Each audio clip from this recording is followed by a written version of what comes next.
창세기, 성경의 첫 번째 책입니다. 줄거리는 크게 두 부분으로 나누어지죠. 1장부터 11장까지는 하나님과 세상에 대한 이야기, 12장부터 50장까지는 하나님과 아브라함 그리고 그의 자손에 대한 이야기입니다. 12장 서두에 나오는 한 사건이 두 부분의 연결고리가 되어주는데요. 이 구성은 창세기가 전하는 자체적인 이야기와 이 책이 성경 전체의 이야기를 어떻게 시작하는지 알려주는 단서를 제공하죠. 창세기는 1장 2절에 기록된 대로 하나님이 혼돈과 어둠을 다루시는 이야기로 시작되는데요. 하나님은 이로부터 질서와 아름다움과 선함을 만들어내십니다.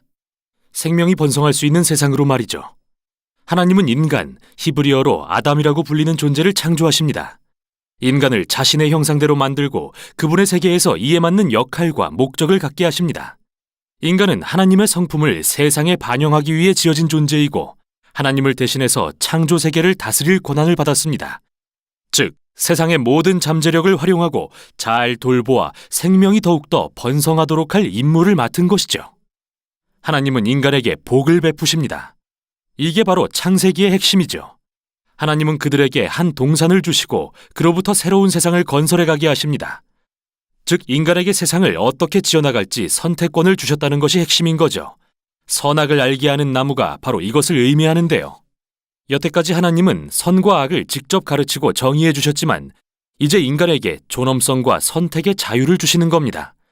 과연 그들은 하나님이 정의하신 선악의 기준을 신뢰할까요? 자신들의 마음대로 선악을 정의할까요? 이 선택에는 정말 큰 위험이 따릅니다. 하나님을 거역한다는 것은 생명의 공급자를 배반하는 일이기에 결국 죽음을 맞이할 수밖에 없기 때문이죠. 생명나무가 바로 이것을 의미합니다. 3장에는 뱀이라는 불가사의한 동물이 등장하는데 하나님이 지으신 동물이라는 것 외에 별다른 소개가 없죠. 그러나 하나님께 반역한 피조물이라는 사실이 밝혀집니다. 뱀은 인간을 꾀어 하나님을 거역하고 결국 죽음에 이르게 하려 하고 선악을 알게 하는 나무와 선택권에 대해 하나님과 다른 이야기를 합니다. 선악을 아는 지식을 가지면 죽지 않고 오히려 삶을 얻는다.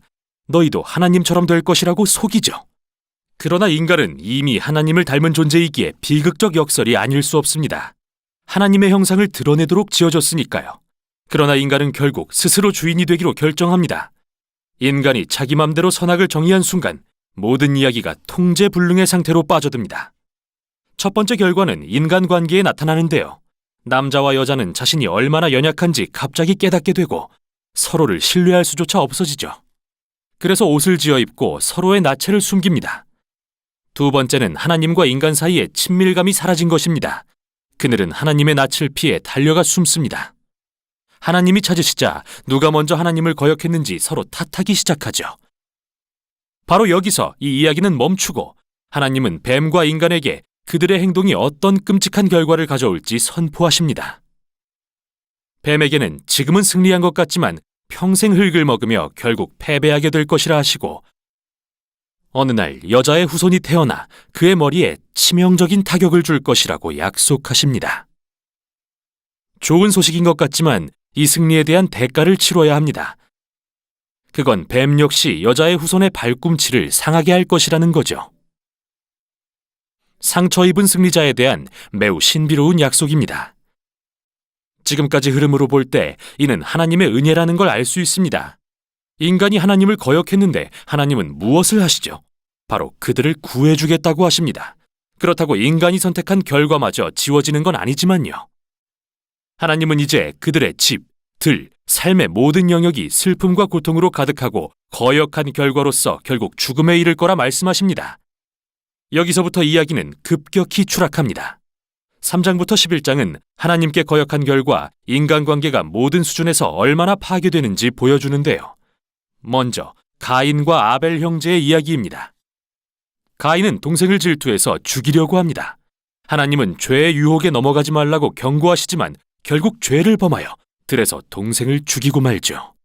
그 후 가인은 폭력과 압제가 다스리는 성읍을 건설하고 이게 라멕의 이야기에 적나라하게 드러납니다. 그는 여러 아내를 거느린 첫 남성으로 성경에 기록되었는데 아내를 마치 재산처럼 축적했죠.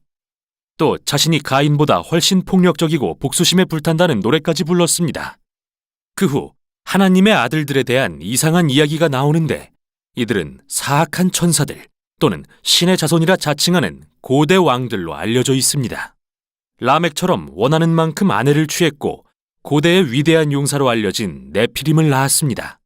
관점이 무엇이든 인간이 하나님의 나라에 폭력과 부패가 가득한 자기들의 왕국을 건설한다는 게 핵심입니다.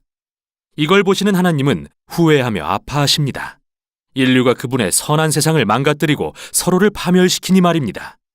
하나님은 이를 보호하기 위한 열심으로 홍수를 일으켜 인류의 악을 싹 쓸어버리시는데 흠이 없던 단 한 사람, 노아와 그의 가족만은 보호하십니다. 그를 새로운 아담이라 부르시고는 하늘로부터 복을 부으시며 재차 생육하고 번성하여 땅에 충만하라고 하십니다. 이렇게 다시 소망이 생기는 듯 했으나 노아도 실패하고 맙니다. 역시 한 동산에서요. 어느 날 그가 자기 포도원에서 술에 취해 정신을 잃고 장막에 누웠는데 아들인 함이 그런 아버지를 부끄럽게 만듭니다. 여기서 우린 새로운 아담이 벌거벗고 수치를 당하는 것을 봅니다. 첫 아담처럼요. 이 이야기는 또다시 추락합니다. 이 모든 게 바벨론이라는 성읍을 건설하는 일로 이어지는데요.